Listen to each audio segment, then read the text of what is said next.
आपल्या तालुक्याचे लोकप्रिय आमदार आपल्या सगळ्यांचे सहकारी नितीन पवार, आपल्या शेजारच्या तालुक्याचे आमदार हिरामनजी खोसकर, जिल्हा परिषदेच्या माजी अध्यक्षा जयश्रीताई पवार, राष्ट्रवादी काँग्रेस पक्षाचे जिल्ह्याचे अध्यक्ष रवींद्र नाना पगार, आमचे फलटणचे सहकारी शिवरूपराजे कर्डेकर, आमचे कळवणचे नगराध्यक्ष कौतिकजी पगार, अर्जुनराव टिळे, अनेक ह्या परिसरातील जमलेले ओतूर आणि कळवणच्या परिसरातील जमलेले माझे सगळे शेतकरी बांधव, शासनाचा विविध खात्याचा उपस्थित असणारा अधिकारी वर्ग, सर्व पत्रकार मित्र, बंधू भगिनींनो आणि माझ्या तरुण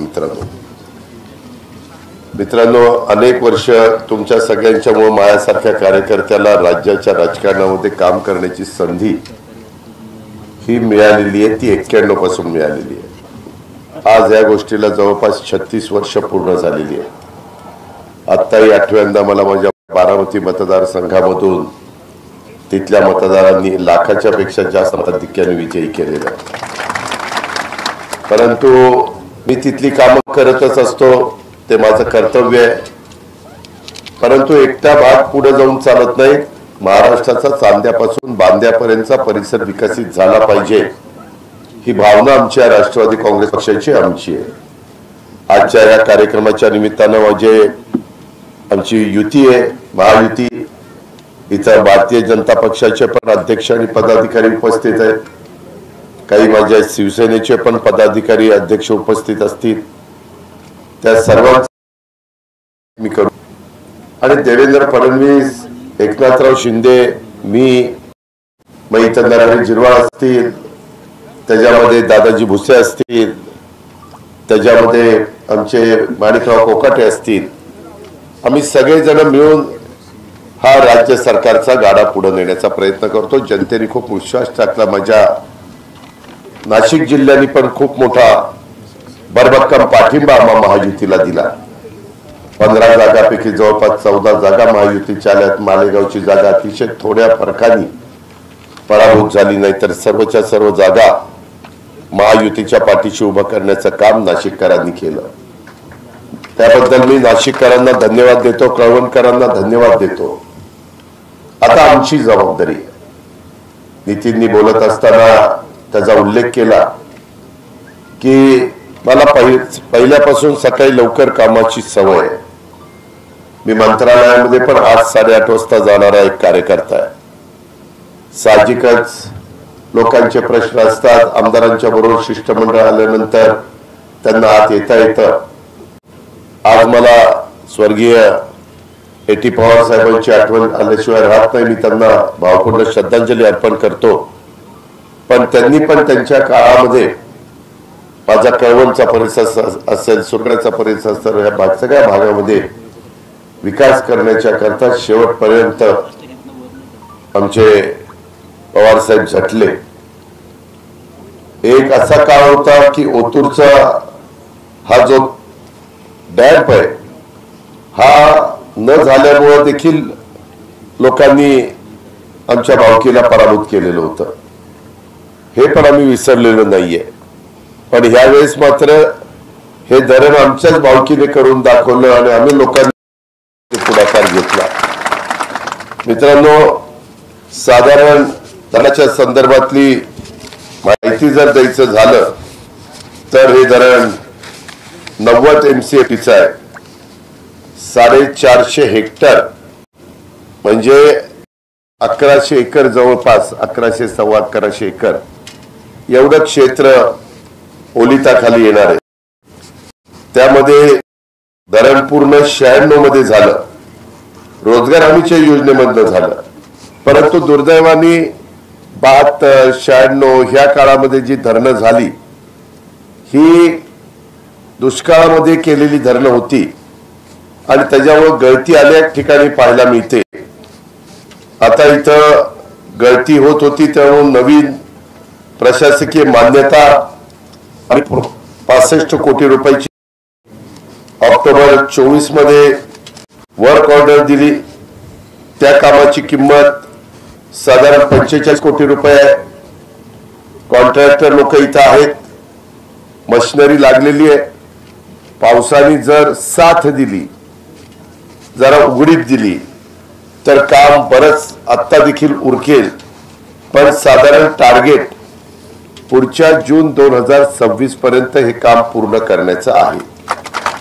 माझी शेतकरी बांधवांना आग्रहाची विनंती आहे की बाबांनो, ज्यावेळेस सरकारच्या माध्यमातून अशा प्रकारची कामं होत असतात त्यावेळेस स्थानिक लोक म्हणून तुम्ही पण जर काही कॉन्ट्रॅक्टरला अडचणी आल्या तर त्याच्यामध्ये मदतीची भूमिका आपण गावकऱ्यांनी ठेवावी, अशी माझी आपल्याला सगळ्यांना आग्रहाची विनंती। आज आल्यानंतर मला आमच्या नितीन पवारांना वेगवेगळ्या प्रकारची निवेदन दिलेली आहेत।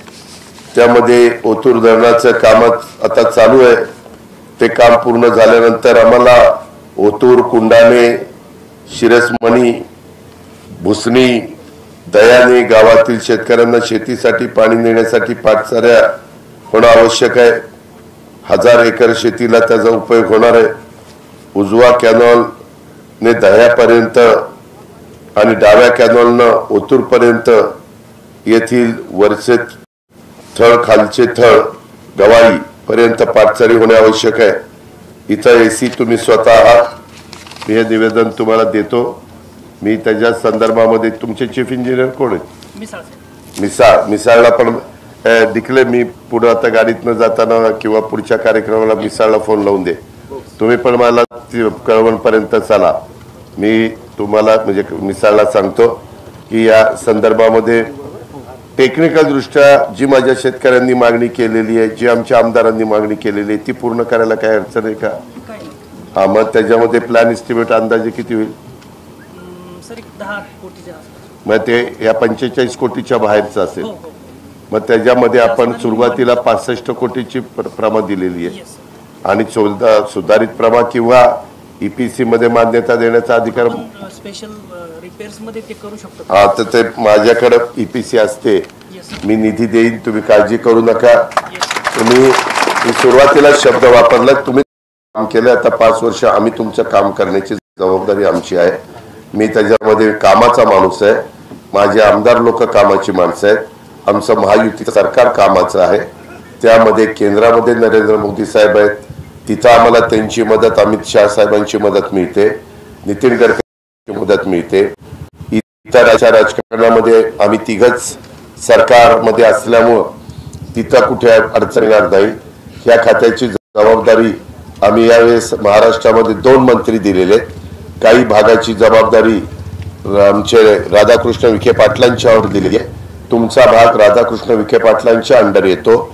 आम्ही तापी खोरं, कोकणचा भाग आणि विदर्भाचा भाग हा गिरीश महाजनांच्याकडे दिलेला आहे। गोदावरी मराठवाडा हा सगळा भाग आहे तो आम्ही आणि कृष्णा खोरे महामंडळ म्हणजे जीएमआयडीसी आणि एमकेव्हीडीसी हे 2 महामंडळ, ही जबाबदारी आम्ही राधाकृष्ण विखे पाटलांच्यावर दिलेली आहे। त्याच्यावर आपण तशी काळजी करू नका। ह्यामध्ये ओतूर धरणाची दुरुस्ती व्यवस्थितपणे केली जाईल। हा अनेक वर्षापासून प्रश्न मार्गी लावण्याच्या करता तुमच्या सगळ्यांची इच्छा होती।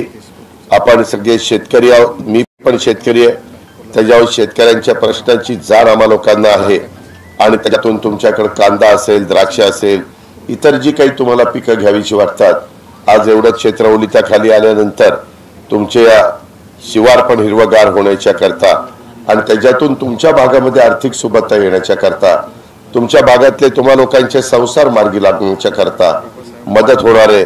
कृषी खातं आपल्याकडेच आहे त्यांच्याकडे, त्याच्यावर त्याही खात्याच्या मार्फत जे काही सहकार्य उद्याच्या काळामध्ये तुम्हाला लागेल ते पण करण्याच्या करता आम्ही महायुतीचं सरकार कुठं कमी पडणार नाही। आता उद्याच्या 21 तारखेला खरीप पूर्वची मीटिंग आम्ही घेतोय। त्या मीटिंगच्या निमित्तानं बियाणं पण माझ्या शेतकऱ्यांना मिळेल का? पाऊस अंदमान निकोबार पर्यंत आलाय, ज्याला आपण मान्सून म्हणतो, तो वेळेतच केरळमध्ये येईल अशा प्रकारची परिस्थिती आहे आणि केरळमध्ये आल्यानंतर तो आपल्या गोव्याकडे सरकतो आणि गोव्यातनं मग आपला सह्याद्री जो दऱ्याखोऱ्याचा भाग आहे त्या ठिकाणी सिंधुदुर्ग, रत्नागिरी, रायगड, ठाणे, पालघर या अशा सगळ्या भागातनं आपल्याकडे तो सरकतो. ची परिस्थिती यंदा चांगली आहे असं अंदाज व्यक्त करण्यात आलेला आहे. दरवर्षीच्या प्रमाणे पाऊस पडेल, थोडासा 103% पडण्याची शक्यता आहे. आता बरेच अंदाज अचूक होतात. आता आम्ही एआयच्या माध्यमातून म्हणजे आर्टिफिशियल इंटेलिजन्स, पाणी त्याच्यात कमी लागतं, खत त्याच्यात कमी लागतं, नवीन प्रकारची त्याकरता यंदा अर्थसंकल्पामध्ये 500 कोटी रुपयाची तरतूद माझ्या शेतकरी बांधवांनो आपण त्या ठिकाणी केलेली आहे. काही महत्वाची पिकं आम्ही त्याच्यात धरली. ऊसाची ऊस घेतलाय, सोयाबीन, कापूस, त्याच्या संदर्भामध्ये कांदा, तसंच असे वेगवेगळी जी पिकं माझ्या महाराष्ट्रातला शेतकरी आम्ही करतो त्या पिकाला आम्ही प्राधान्य दिलेलं आहे. ते यशस्वी झाल्यानंतर पुढच्या वेळेस अजून निधीची तरतूद करण्याच्या करता मी देवेंद्र फडणवीसजी आणि एकनाथराव शिंदे आम्ही सगळेच जण तुम्हाला सहकार्य करू. यंदा आम्ही 3, 5, 7.5 हॉर्सपॉवरची मोटारीची बिलं ही तुमची माफ केलेली आहेत. 20,000 कोटी रुपयाचा भार हा राज्य सरकारने 44 लाख शेतकऱ्यांचा माझ्या महाराष्ट्रात आम्ही लोकांनी उचललेला आहे. संदर्भामध्ये आमचा आता प्रयत्न आहे की माझ्या शेतकऱ्याला आठवड्यातनं निम्मे दिवस रात्री वीज आणि निम्मे दिवस दिवसा वीज हे सूत्र आम्हाला बदलायचं आहे. आम्हाला दिवसा वीज द्यायची आहे आणि त्याकरता सोलरचा आम्ही उपयोग करून घेतोय.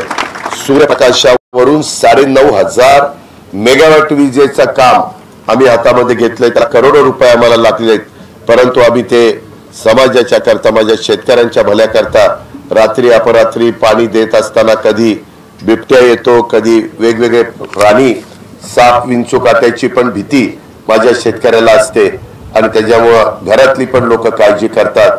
त्याच्याऐवजी दिवस उजाडला की माझ्या शेतकऱ्याला वीज मिळाली पाहिजे, दिवस मावळला की तो आपल्या घरी आला पाहिजे, संसारात रमला पाहिजे, बायका सुखदुःखामध्ये सहभागी झाला पाहिजे. अशा प्रकारचं सूत्र आम्ही स्वीकारलेलं आहे आणि त्याकरता खूप मोठा कार्यक्रम राज्य सरकारने हातामध्ये घेतलेला आहे. कामं सोलरची मोठ्या प्रमाणावर चालू आहे. असे बदल आम्ही त्या बाबतीमध्ये करतोय. आपण काळजी करू नका. इतर बऱ्याच गोष्टी आहेत. ओतूरच्या धरणाचा जुना सांडवा तोडून नव्याने कॉन्क्रीटमध्ये सांडवा बांधण्याचं, तसंच नवीन धरणाच्या जुन्या धरणाचं मटेरियल न वापरता गुणवत्तेचं साधन साहित्य वापरण्याचा निर्णय घेतलाय. त्याच्यामुळं माझ्या चतुर्शृंगीच्या गडाच्या विकासासाठी देखील आम्ही निधी कमी पडून देणार नाही. कारण आपल्या जवळच आपली 3.5 शक्तिपीठापैकी अर्धशक्तिपीठ असलेल्या आई सप्तशृंगी गडाच्या विकासाचा आराखडा आमच्या नितीन पवार आणि माझ्या सगळ्या सहकाऱ्यांनी पाठपुरावा केला आणि त्याच्यातनं आम्ही तो मंजूर केला. तिथंही निधी कमी पडू देणार नाही. कारण अर्थमंत्री म्हणून मी तुमच्या समोर बोलतोय. मी यंदाचा 7,20,00,000 कोटी रुपयाचा अर्थसंकल्प हा राज्याला सादर केलेला आहे. तो सादर करत असताना जिथं काटकसर केली पाहिजे तिथं जरूर मी काटकसर करीन, जरूर आमचं सरकार काटकसर करील. पण जिथं मदतच केली पाहिजे, जसं माझ्या शेतकऱ्याला, जसं माझ्या लाडक्या बहिणींना पण जवळपास 12 महिन्याला दर महिन्याला 1,500 रुपयाप्रमाणे आम्ही 2.5 कोटी महिलांना मदत करतो आणि 45,000 कोटीचा भार हा राज्य सरकारने उचललेला आहे. अशा पद्धतीने समाजातल्या सर्व घटकाला सुस्थितीत आणण्याचं काम आम्ही या निमित्तानं करतोय. हे सगळं काम करत असताना आता हे धरणाचं काम बरेच दिवसाच्या करता होतं. त्याच्यावर नितीननी पण मला खूप मागणी केलेली होती की अजित पवार, तुम्ही मला माझ्या भागामध्ये कळवण आणि सुरगाणा, आरोग्य, सिंचन, रस्ते या सर्वच कामाकडे आता तुम्ही लक्ष दिलं पाहिजे, मला निधी दिला पाहिजे. माझी जी शेतकऱ्यांची आणि माझ्या मतदारांची मागणी असेल ती तुम्ही पूर्ण केली पाहिजे. मी पुन्हा माझ्या गावकऱ्यांना सांगतो की बाबा, अर्थमंत्री म्हणून मी हा निधी देणारच, ते माझं कामच आहे. आणि या मतदारसंघाच्या विकासाकडे इथली कामं निधी अभावी थांबलेली आहेत. या अशा प्रकारची वेळ मी तुमच्यावर येऊन देणार नाही. कारण तुम्ही मतदारांनी महायुतीचे आमदार या नात्याने नितीन पवारांच्यावर जो विश्वास टाकलेला आहे तो विश्वास सार्थ ठरवण्याची जबाबदारी आम्हा लोकांची आहे. त्याच्यामुळे त्याबद्दल आपण काही काळजी करू नका. महाराष्ट्राच्या राजकारणामध्ये आदिवासी बांधवांच्या विकासासाठी महाराष्ट्रात 80 पॅटर्न आपण सर्वांनी बघितलेला आहे आणि आता 80 पॅटर्न या पुढच्या काळात अधिक प्रभावीपणे राबवण्याच्या करता आमचा सगळ्यांचा प्रयत्न असणार आहे. कळवण सुरगाणाच्या विकासासाठी हा स्वर्गीय A.T. पवार साहेबांचा ध्यास होता आणि आता हाच सगळा ध्यास आमचा नितीन सर्वांच्या मदतीनं पुढे नेण्याचा प्रयत्न करतोय, पूर्णत्वाला नेण्याचा प्रयत्न करतोय. आज त्याच्याकरता काही मी इथं भेट द्यायला आलेलो होतो, थोडा उशीर झाला, त्याबद्दल माझ्या शेतकरी बांधवांनो मला व्यक्त करतो.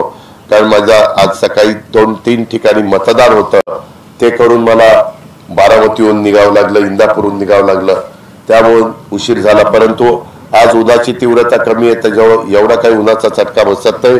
पुढे पण माझा कळवणचा कार्यक्रम आहे. ज्या प्रेमापोटी तुम्ही सगळ्यांनी आम्हा लोकांचं जे स्वागत केलं, जे त्याबद्दल मी कृतज्ञता व्यक्त करतो. असंच प्रेम, आपुलकी, जिव्हाळा, आपलेपणा तुम्ही दाखवा.